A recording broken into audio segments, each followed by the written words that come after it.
Eu queria convidar você a abrir sua Bíblia em Romanos capítulo 6.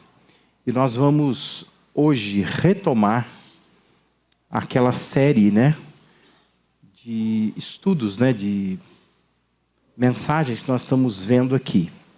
Nós estamos pensando, quem está aqui pela primeira vez, ou nos acompanha pela internet pela primeira vez, nós estamos falando sobre novos propósitos. Nós começamos o ano já falando sobre isso, porque a ideia é pensar como que a gente pode, ao longo desse ano, ter novos propósitos, a gente determinar fazer novas coisas, não que nunca tenhamos feito, mas às vezes nós precisamos revisar nosso propósito de vida. E nós temos selecionado aqui 8 propósitos, Se você pegar a lista ali, hoje é o 7º, portanto o penúltimo. Mas nós já falamos todos esses 8 aí. Se você tiver interesse, você procura o nosso canal no YouTube, está lá, ou se não no Spotify também. Você consegue apenas ouvir em formato de podcast todas essas mensagens aí. Mas nós falamos já sobre colocar Deus no primeiro plano, a ideia de colocar Deus como a base, o alicerce de tudo. Já falamos sobre o propósito de amar a igreja, que é uma coisa importante nos dias de hoje, quando a igreja ela é, de todas as formas, ela é desencorajada a continuar.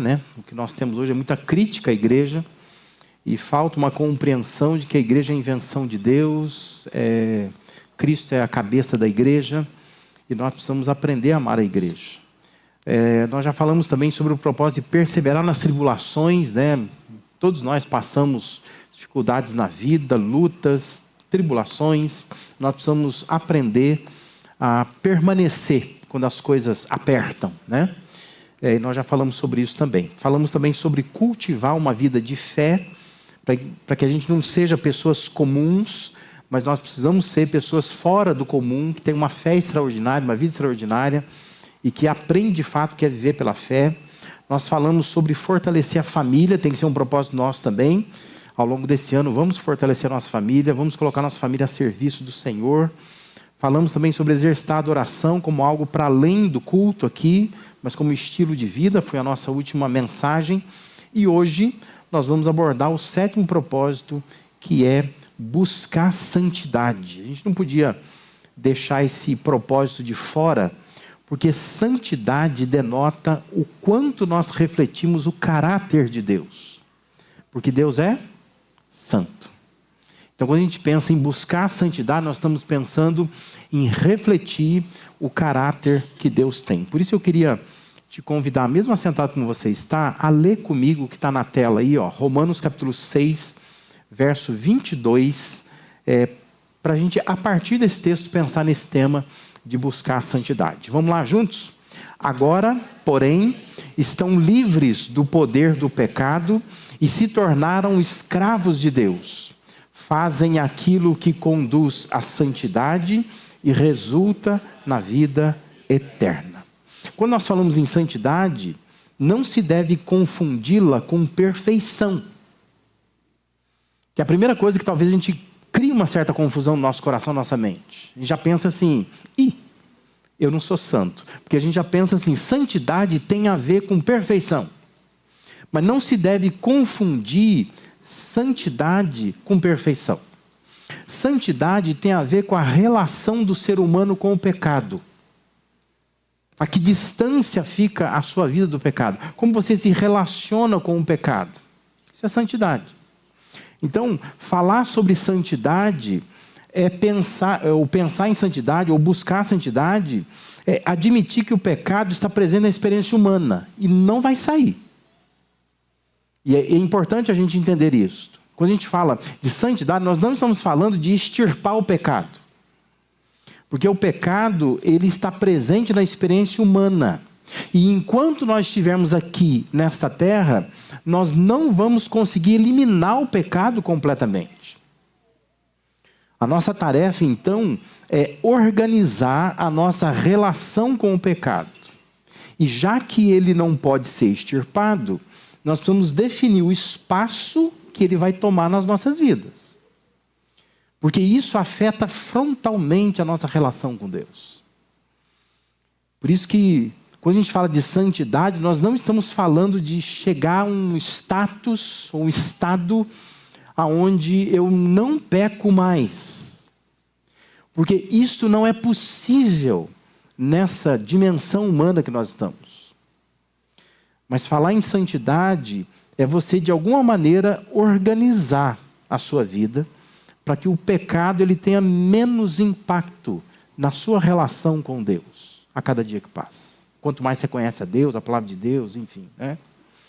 Então, santidade é um processo de purificação, onde a graça de Deus vai nos ajudando a organizar a nossa relação com o pecado, fazendo repetidas tentativas de controle dessas nossas inclinações, dos nossos pensamentos, das nossas práticas, chamadas práticas pecaminosas. É importante ressaltar que nós vivemos e viveremos 3 estágios da nossa relação com Deus. Eu sei que talvez seja coisa que você já viu, mas se você não viu, eu te falo agora.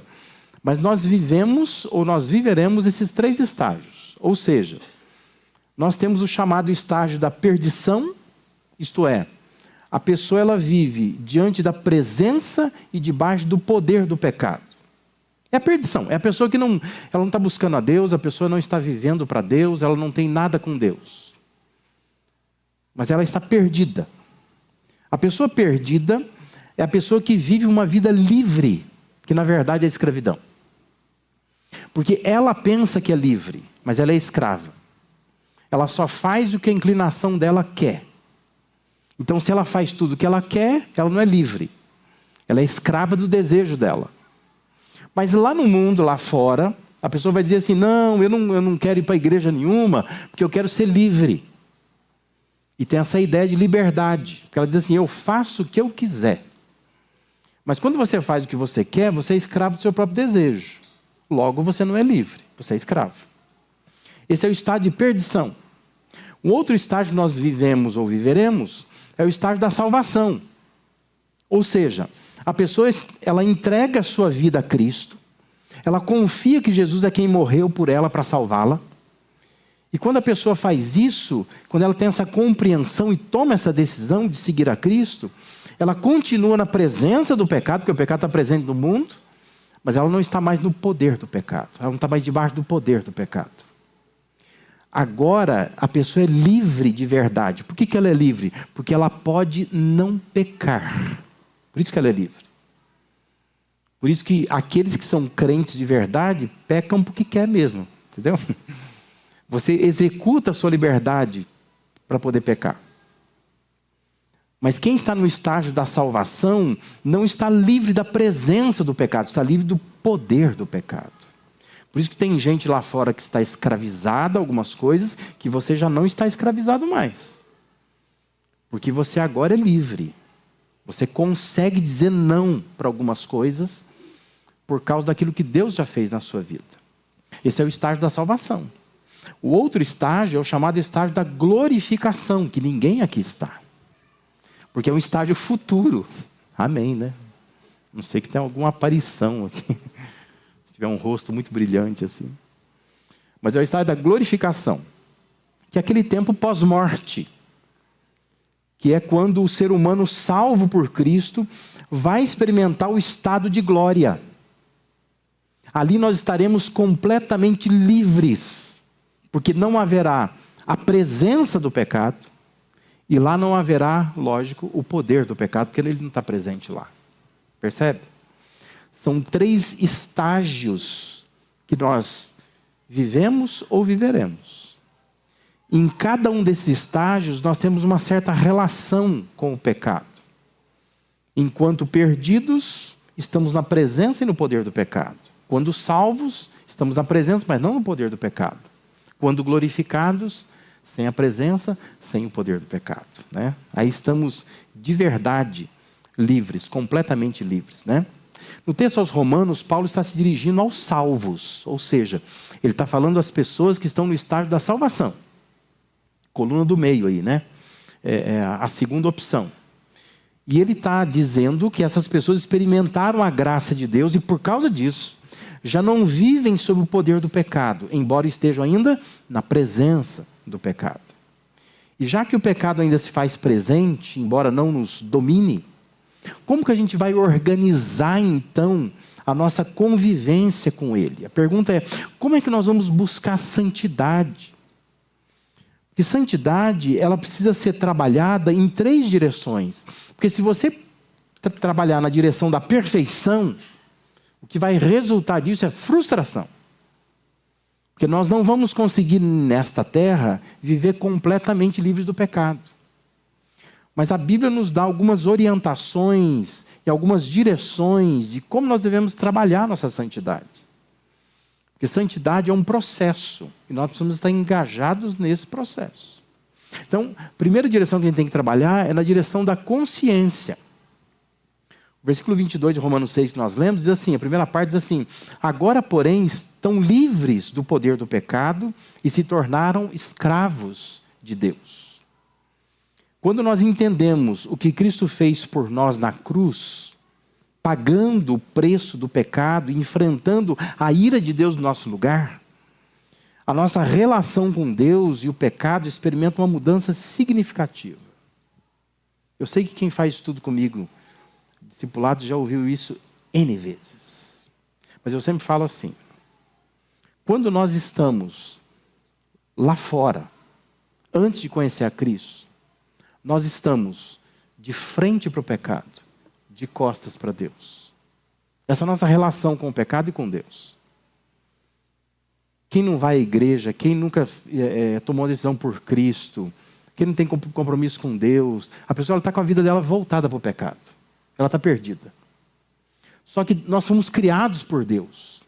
E existe uma consciência em nós que nos faz, de vez em quando, dar uma olhadinha para Deus. Então, assim, Natal, Páscoa, né? Quando o sujeito capota o carro, quando a mãe dele vai para a UTI, ele pensa assim, opa, eu preciso buscar a Deus. E até o ateu, quando o carro capota, ele pede misericórdia de Deus. Né? Eu já vi várias situações assim. Então, assim, a pessoa ela está voltada para o pecado, mas ela está de costas para Deus. De vez em quando ela dá uma olhadinha para Deus. Quando a gente diz, olha, eu entendi a graça de Deus, a gente vira. Por isso que a gente fala que nós somos convertidos. Né? Se você não é, deveria ser. Né? Aproveita que está aqui hoje, toma uma decisão. Muda de lugar. Ao invés de você ficar de frente para o pecado, de costas para Deus, agora você se volta, você está de frente para Deus. Você está de costas para o pecado. Então você quer servir a Deus, você ama a Deus, você acha que o que Deus faz é maravilhoso, Deus é gracioso, Deus não olha o pecado que a gente comete, Deus nos perdoa sempre. Só que o pecado está presente. Então de vez em quando você dá uma olhadinha para o pecado. Né? Que ninguém é de ferro. Então assim, você está de frente para Deus, mas de vez em quando você olha para o pecado. Entende a diferença? Santidade começa por essa consciência. Se você não tiver essa consciência, você nunca vai chegar à santidade. Você tem que diminuir essas olhadinhas para trás, entendeu? Isso é santidade. É quando eu diminuo. Se eu perguntar aqui, ó, quem não pecou hoje? Se alguém levantar a mão, vai ser o primeiro pecado do dia, né? O pecado da mentira. Você sabe que não é verdade. Não é verdade. Porque nós estamos sempre pecando. Sempre. Eu acho que a gente não passa nem um dia sem pecar. Santidade parte da consciência de que nós já somos escravos do pecado por causa da natureza pecaminosa. E uma vez que nós conhecemos a Cristo, agora nós somos escravos, não mais do pecado, mas nós somos escravos de Deus. Ou seja, nós nos convertemos, nós mudamos de direção. Eu já fui completamente voltado para o pecado, de vez em quando eu olhava para Deus. Mas agora então eu estou voltado para Deus, mas ainda de vez em quando eu olho para o pecado. Mas santidade parte dessa consciência. Volta um pouquinho aí no texto de Romanos, versículos de 6 a 8, Paulo escreve assim: pois sabemos que o nosso velho homem foi crucificado com ele, para que o corpo do pecado seja destruído, e não mais sejamos escravos do pecado, pois quem morreu foi justificado do pecado. Ora, se morremos com Cristo, cremos que também com ele viveremos. Olha a consciência que Paulo está tentando implantar em nós. Nosso velho homem já foi crucificado. Nós não podemos mais ser escravos do pecado agora. Porque nós somos libertos. Nós somos convertidos, nós mudamos de direção. Então agora nós precisamos organizar nossa relação com o pecado. Para de ficar olhando tanto para o pecado assim. Santidade está relacionada com essa consciência de quem você é agora.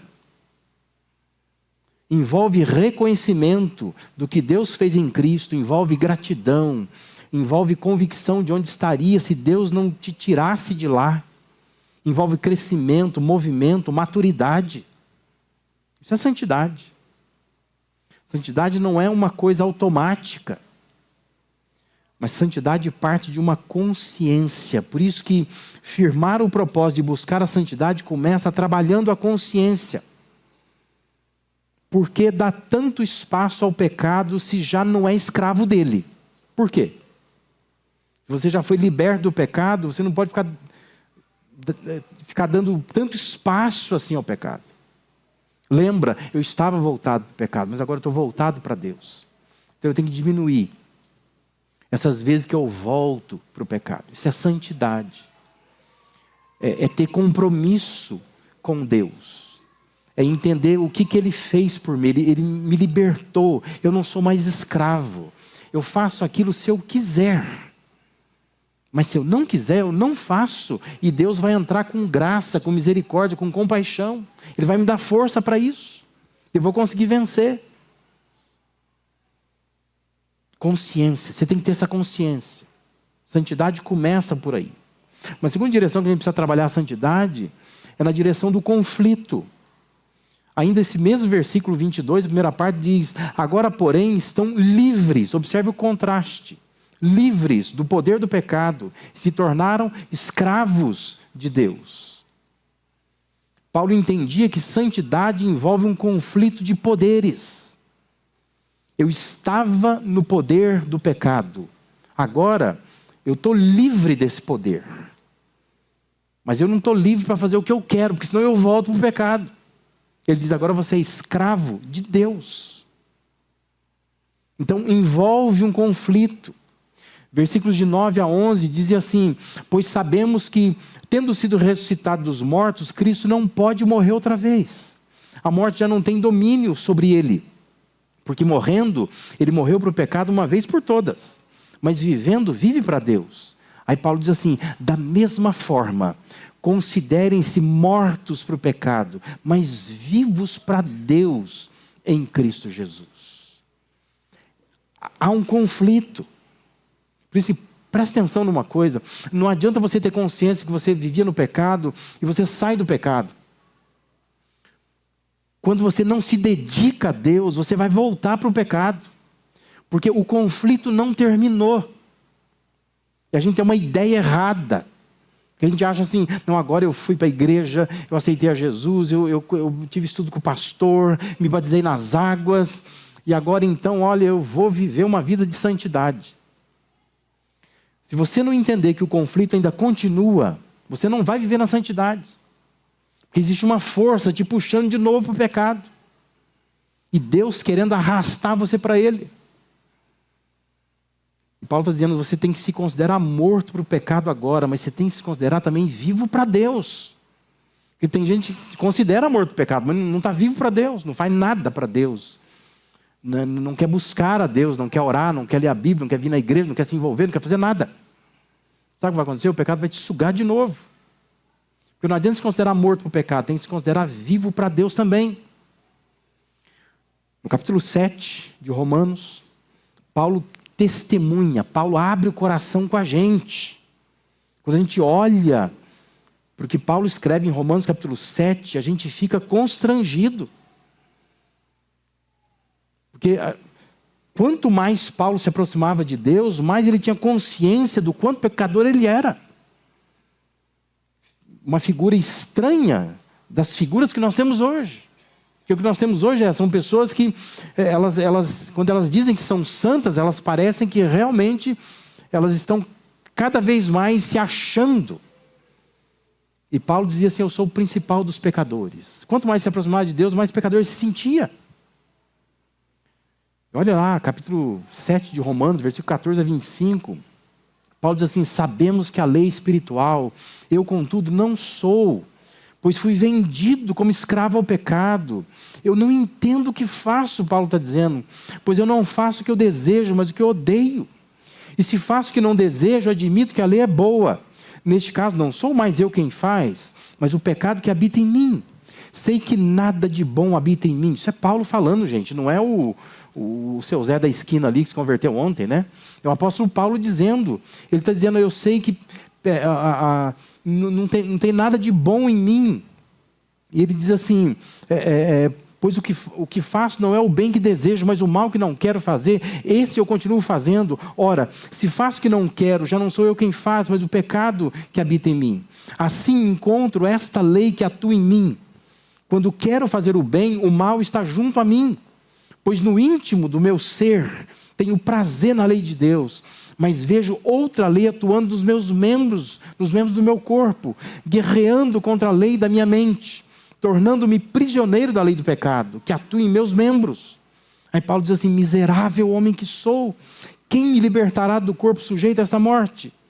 Aí ele dá um brado, diz assim: graças a Deus por Jesus Cristo, nosso Senhor, de modo que com a mente eu próprio sou escravo da lei de Deus, mas com a carne da lei do pecado. Você entendeu o que Paulo está dizendo? Paulo está dizendo: tem uma guerra, um conflito dentro de mim aqui. Se eu não for muito bem centrado, se eu não estiver com a minha mente alimentada com a palavra de Deus, se eu não estiver realmente servindo a Deus, tem algo que me vence. Eu começo a fazer o que eu odeio fazer, mas de repente eu estou fazendo. Consciência do conflito. Nós precisamos ter. Se você trabalhar a santidade achando assim que eu vou na igreja, sabe? Achando assim que é light, você vai viver uma vida que pode ter tudo, menos santidade. Porque santidade envolve conflito. Tiago, quando escreve a sua carta, capítulo 1, versículo 14, Tiago diz assim, que cada um é tentado pela própria cobiça, sendo por esta arrastado e seduzido.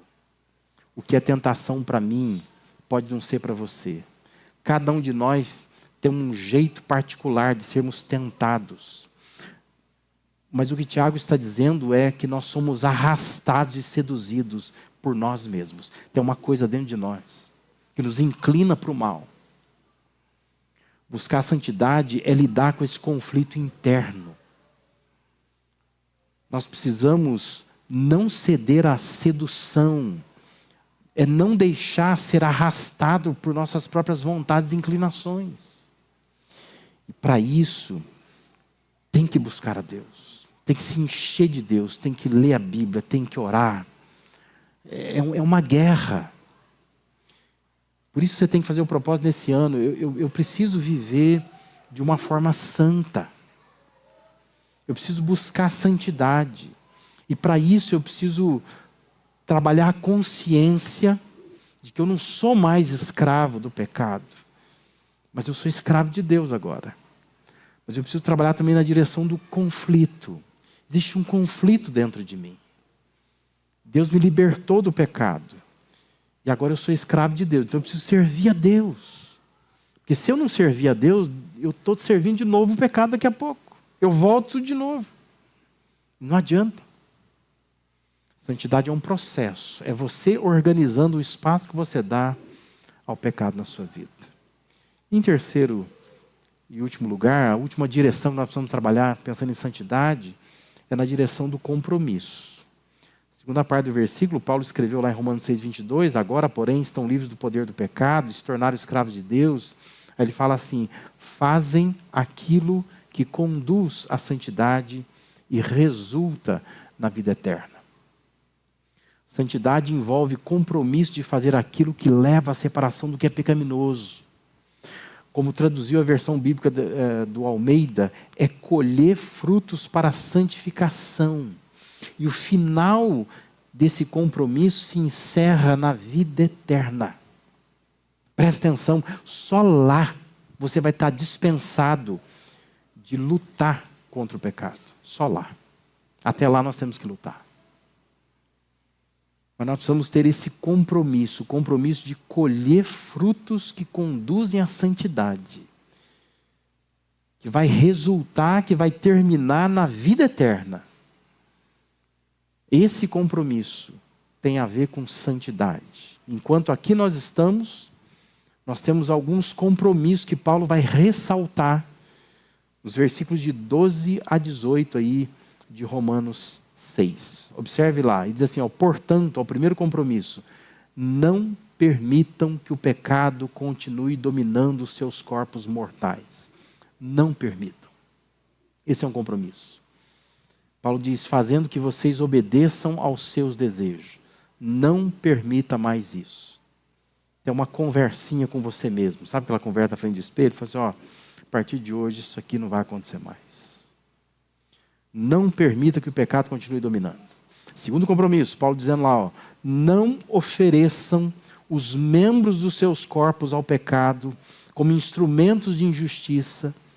Antes, vem o terceiro compromisso, ofereçam-se a Deus. Relação com Deus, relação com o pecado. Isso é santidade.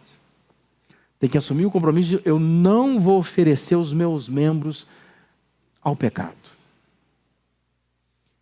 Essa orelhinha aqui, não é para ficar ouvindo fofoca. Né? Essa boca não é para ficar falando mal dos outros. E por aí vai. Essas mãozinhas não é para pegar coisa errada. Esses olhinhos não é para ficar vendo pornografia na internet. E por aí vai. Não entregue os membros do seu corpo ao pecado. Ele está dizendo, agora pega isso e oferece para Deus. Ofereça isso para Deus. Quanto tempo você perde por dia se oferecendo ao pecado e você não se oferece para Deus?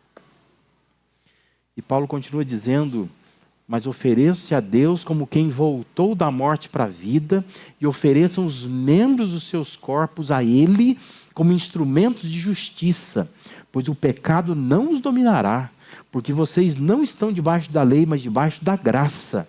Aí ele fala assim, então, vamos pecar porque não estamos debaixo da lei, mas debaixo da graça? De maneira nenhuma.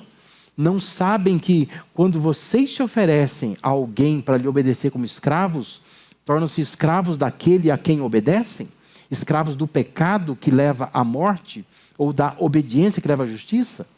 Aí Paulo diz assim, mas graças a Deus, porque embora vocês tenham sido escravos do pecado, passaram a obedecer de coração a forma de ensino que lhes tem transmitido, e vocês foram libertados do poder e tornaram-se escravos da justiça. Libertados do pecado, aliás, tornaram-se escravos da justiça. Santidade envolve o compromisso de não deixar o pecado ter domínio sobre nós. Não deixa. E Paulo está dizendo que Deus nos deu poder para isso, porque Ele já nos libertou do pecado. É você exercendo agora, de fato, a sua liberdade. Agora, o que fazer quando o pecado encontra lugar? Eu sei que você sabe, mas vale a pena recordar. Em primeiro lugar, se o pecado já está tomando espaço na sua vida, primeira coisa, a Bíblia fala que você tem que se arrepender. 1 João 1,8 diz que se nós afirmarmos que estamos sem pecado, nós estamos nos enganando a nós mesmos. A verdade não está em nós. E quando Jesus exorta a igreja em Éfeso, falando por meio de João, lá em Apocalipse 2, capítulo 2, versículo 5, João escreve assim, lembre-se de onde caiu, arrependa-se e pratique as obras que praticava no princípio. Arrependimento é o caminho. Se o pecado tomou espaço na sua vida, você precisa se arrepender. Você precisa sentir que você caiu. É isso que o Apocalipse 2,5 fala. Lembre-se de onde caiu, se arrependa. Não adianta ficar falando para você assim, não estou em pecado. Não, isso aí eu já venci. Mas muito de vez em quando. É bobagem. João está dizendo, você está tentando se enganar você mesmo. Porque Deus você não está enganando. O chamado de Deus é arrependimento. Se arrependa. Eu preciso da ajuda de Deus, da graça de Deus. Segundo lugar, se você tem dado espaço ao pecado na sua vida, a Bíblia diz que você precisa se confessar. 1 João 9 nos orienta que se nós confessarmos nossos pecados, Ele, Deus, é fiel e justo para nos perdoar os pecados, nos purificar de toda injustiça. Confissão é contar para Deus que Deus já sabe. Porque Deus não está surpreso. Quando você confessa, você está dizendo para Deus, Deus, eu estou falando para o Senhor o que o Senhor já sabe. Confessar não é você chegar no final do dia e falar assim, Deus, perdoa a multidão dos meus pecados nesse dia. Deus está dizendo assim, o que você fez? Conta para mim. É que nem você faz com o seu filho muitas vezes, né? Você sabe o que o seu filho fez. Você fala assim, mas conta, por favor. Porque você sabe que quando o filho conta, ele se arrepende, ele chora, ele repassa aquele momento. Confissão é contar para Deus o que ele já sabe. Conta para Deus. Não é simplesmente pedir perdão para Deus, é dizer para Deus, Deus, o Senhor sabe que eu não devia nem ter saído de casa hoje, mas eu saí. E eu botei os meus olhos naquilo, eu comecei a cultivar aquilo. Você vai contando para Deus isso. Isso é confissão. Ah, Deus, levantei hoje de manhã, estava tudo bem, mas eu comecei aquela briguinha com meu marido. Aquela vozinha foi falando e eu fui botando pilha no negócio. Conta para Deus. Deus já sabe, Deus viu tudo. Mas Deus quer que você conta para Ele. Confissão é contar a Deus o que Ele já sabe. Em terceiro lugar, se o pecado tomou espaço na sua vida, levante-se. Levante-se. Voltando para Apocalipse 2:5, Jesus falando por meio de João, ele diz assim, lembre-se de onde caiu, arrependa-se. E ele fala assim, e pratique as obras que praticava no princípio. Presta atenção numa coisa, o pecado quer te nocautear. Em menos de 36 segundos, viu? O pecado quer derrubar você, botar você na lona. Mas o que Deus quer é te levantar. Se você caiu no pecado, se arrependa, confessa e se levanta. Volta a praticar o que você praticava. Porque a nossa tendência muitas vezes é não se levantar mais. Mas Deus quer que você se levante. Se levanta e vai praticar. Santidade é ter a capacidade de se levantar depois que a gente cai. Voltando a obedecer a Deus naquilo que deixamos de fazer. Já imaginou? Se toda vez que você pecar, você ficar no chão, não levanta mais? Mas santidade é esse processo que você está sempre levantando novamente. Pensa comigo, qual é o espaço que o pecado está tomando na sua vida? Santidade não é perfeição.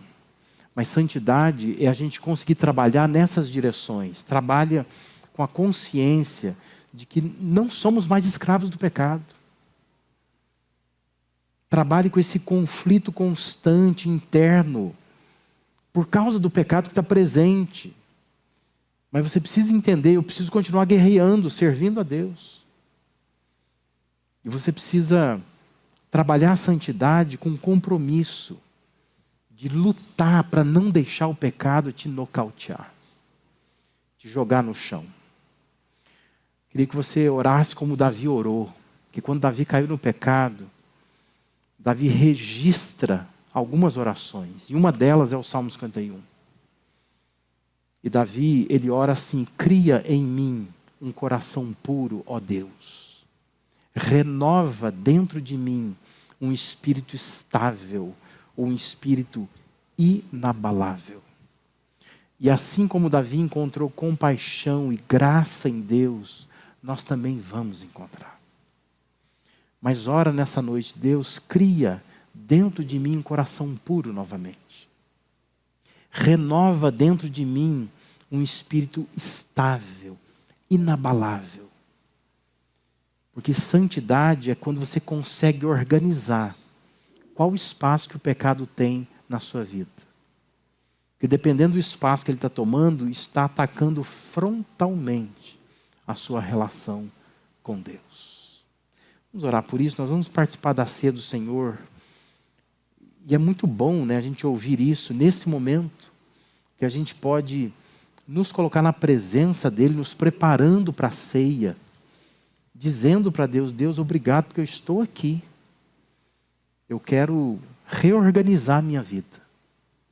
Eu quero pensar direitinho em qual o espaço que eu estou dando ao pecado na minha vida. Eu quero ter a consciência correta de que eu não sou mais escravo do pecado. Eu não estou obrigado a viver no pecado. Mas eu quero também estar inserido nesse conflito constante. E eu vou vencer o conflito, porque eu vou oferecer os meus membros a Deus, ao invés de oferecer ao pecado. E eu vou ter o compromisso de lutar para não deixar o pecado dominar a minha vida. Cria em mim um coração puro, ó Deus. Renova dentro de mim um espírito inabalável.